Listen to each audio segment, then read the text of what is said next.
What up? It's Prime Pete. Activision's matchmaking intel article is riddled with them dancing around the real truth and playing with semantics and specifics. And while legal speak was obviously the route they wanted to take, there's also another strategy being used that is the crux of their entire argument, and that is none other than some good old gaslighting. And when I say their entire argument is entirely based off a 100% gaslighting statement, I'm not exaggerating. Take a look at this. Our data shows that when lower skilled players are consistently on the losing end, they're likely to quit matches in progress or stop playing altogether. This has an effect on the player pool. A smaller player pool means wait times for matches increase and connections may not be as strong as they should be. This can compound over time to create a spiral effect. Eventually, when only high-skilled players remain because lower-skilled players have quit out of frustration, the result is an ecosystem that is worse overall for everyone. So let me just spell this out. They're saying that the reason they separate players with different skill levels from each other is because if they mix players, eventually every single player with a lower skill level will end up quitting the game, making every match extremely sweaty, giving every match poor ping values, and increasing the matching times to be extremely long. So a few things they're saying here are technically true in quotation marks, but they're just using these few technically true statements to gaslight the audience into being convinced that, again, the matchmaking system they use is the most humane and best for us. If every single lower skill player quit the game, yes, every match would be extremely sweaty. Our ping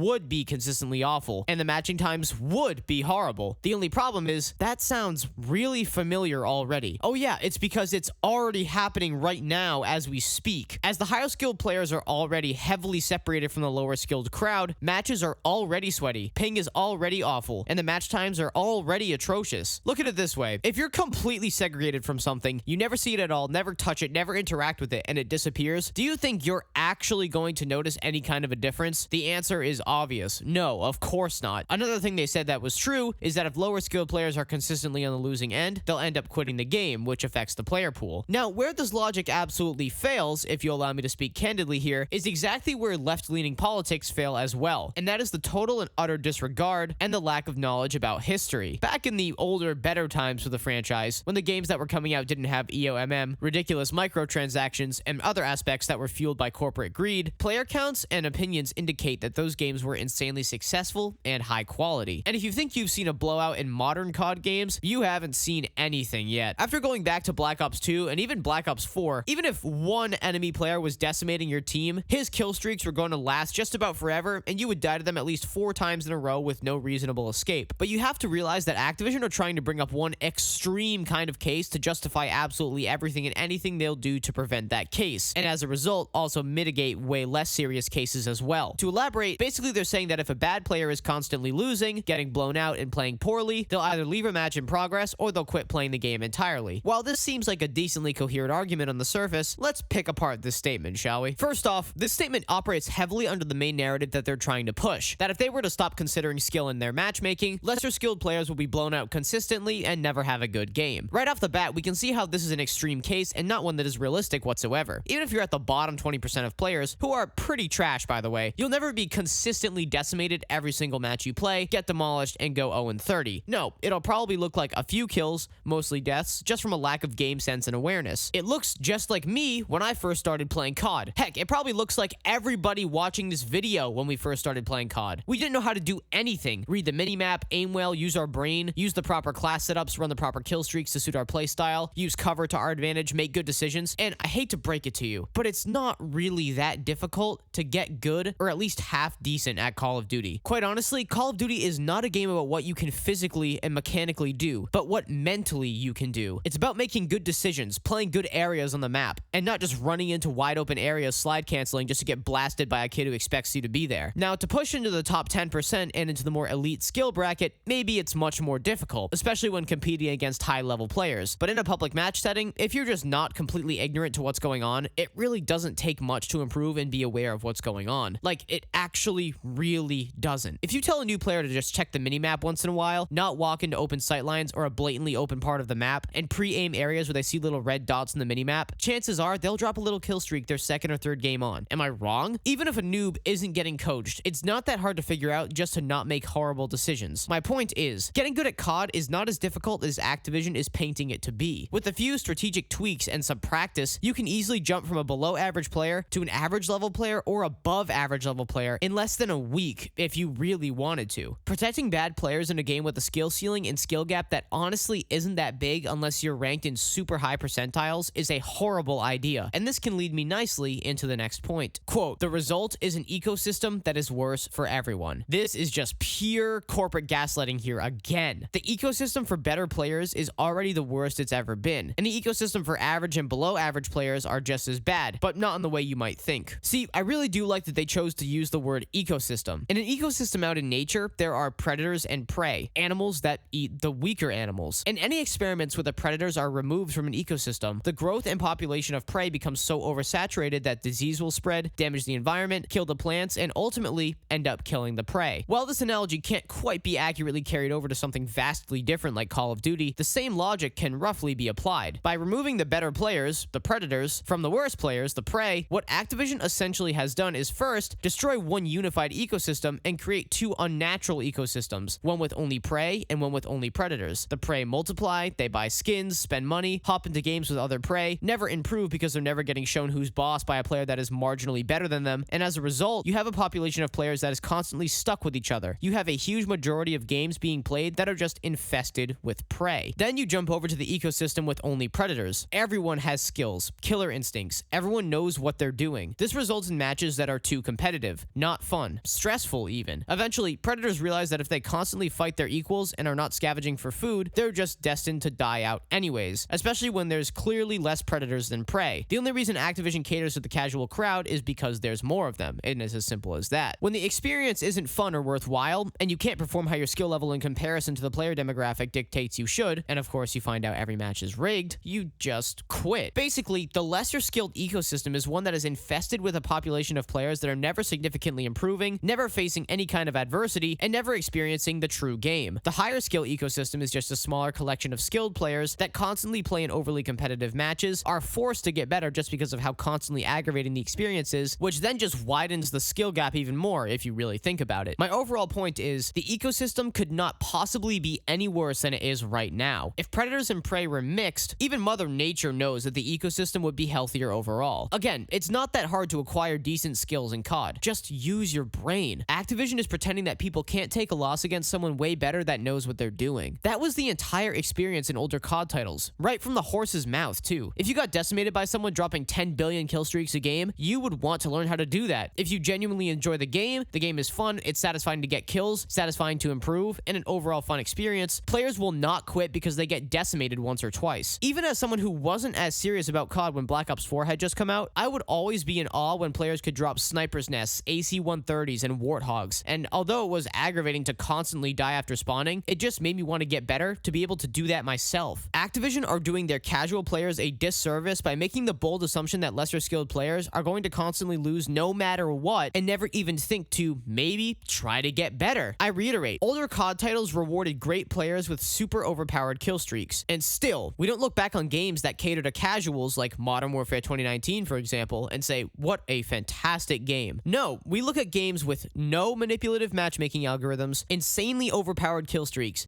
and say, man, that was a truly great game. The numbers don't lie. Players quit playing COD once EOMM became glaringly obvious. People only ever got into the franchise and had a high amount of fun and were inspired to improve when they were able to experience all different types of matches and have that experience with the entire player base, not just players that were just as good or as bad as them. If your game is fun, it's satisfying to play and get kills, and getting better looks like a worthwhile time investment, then players are going to do nothing except keep playing the game and keep striving to improve at the game. But now, if you somehow get better in your prey-infested lobbies, you'll just get tossed to the wolves and thrown into overly competitive lobbies. There's no reward for improvement, and there's no variety when you're good or when you're bad. It's a lose-lose situation for every single kind of player. Notice that they said this can compound over time and create a spiraling effect. It can. It has the possibility to. See, everything can do something. The fact that their numbers show that casual players will quit if they're getting stomped, and then eventually theory, every single lesser skilled player will quit, but they can't even provide one single example of that ever happening, and never even says that it has happened or will happen, but that it can possibly happen. Just goes to show that they're being totally ignorant of COD's history when matchmaking wasn't awful like nowadays. They're trying to gaslight us into thinking that their matchmaking practices are totally the best for the entire player base, and that we should be happy that they took their time to thoughtfully consider us. History doesn't lie. This has never been and will never be the case. It has never been the case with any game ever. Name one time when overbearingly saturated EOMM and SBMM in non-ranked playlists have ever worked once. You can't. It's never been redeeming. COD's numbers are dropping, and older COD titles without these corporate greed-fueled systems are still looked upon as some of the greatest FPS titles of all time. Let's look through this one more time, but applying all the arguments that I just made. Our data shows that when lower skill players are consistently on the losing end, they are likely to quit matches in progress or stop playing altogether. As I mentioned before, this is just the setup for how they're about to gaslight us. While this may be technically true, the chances of consistently getting destroyed match after match with no change to this pattern are much lower than just having a couple of mediocre games and maybe getting beaten by way better players. After all, there's supposedly at least over 200,000 people that play this game daily, and it's weird to think that if the majority of them are casual, how are they going to claim that they're going to get blown out every single match? That just doesn't make sense. Additionally, remember how I said they're playing with semantics? Observe their phrasing very carefully. They say when lower skilled players are consistently on the losing end. Consistently. They never mention how often on average it actually happens. They never mention if it actually happens. They never mention how many players consistently experience horrible matches. And they never specify whether that is the result of removing EOMM or just a natural result. Put simply, they're basically just stating the obvious. If you're consistently getting blown out, it's not just annoying for lower skilled players. It's annoying for everyone. But they deliberately avoid mentioning the actual chances of this happening because they're relying on us making the leap in logic that this will happen if skill is removed as a parameter, which is actually never said to be the cause of this result. Again, they're stating the obvious. This is how they hope to set us up for buying the next couple sentences. This has an effect on the player pool.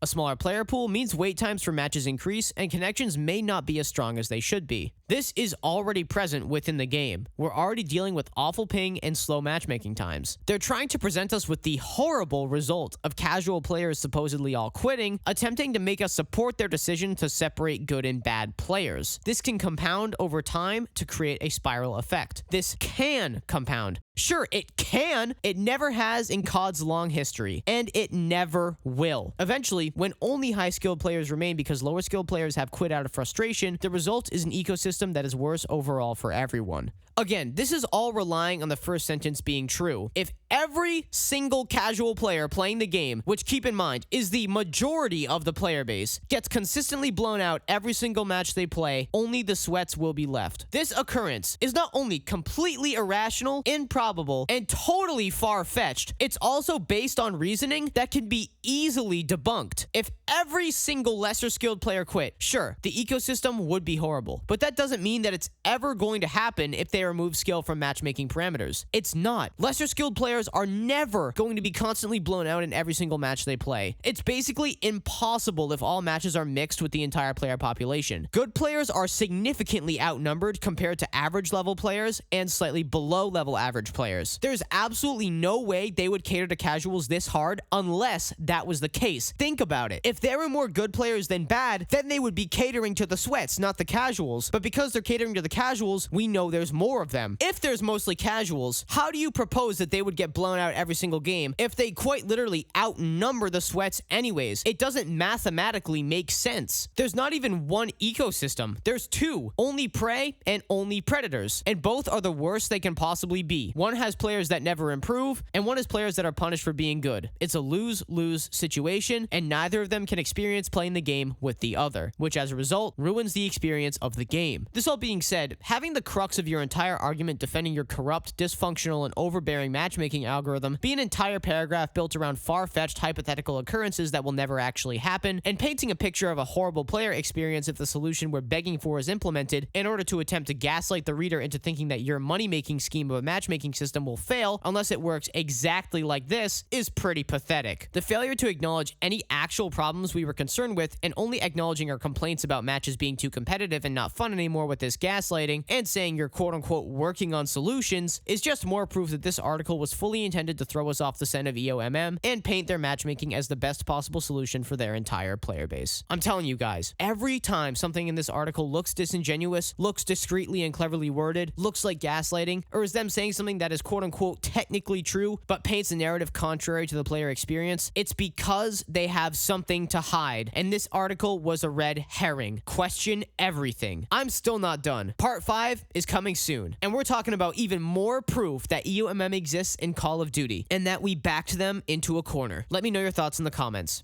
I'm Prime Pete. Take it easy.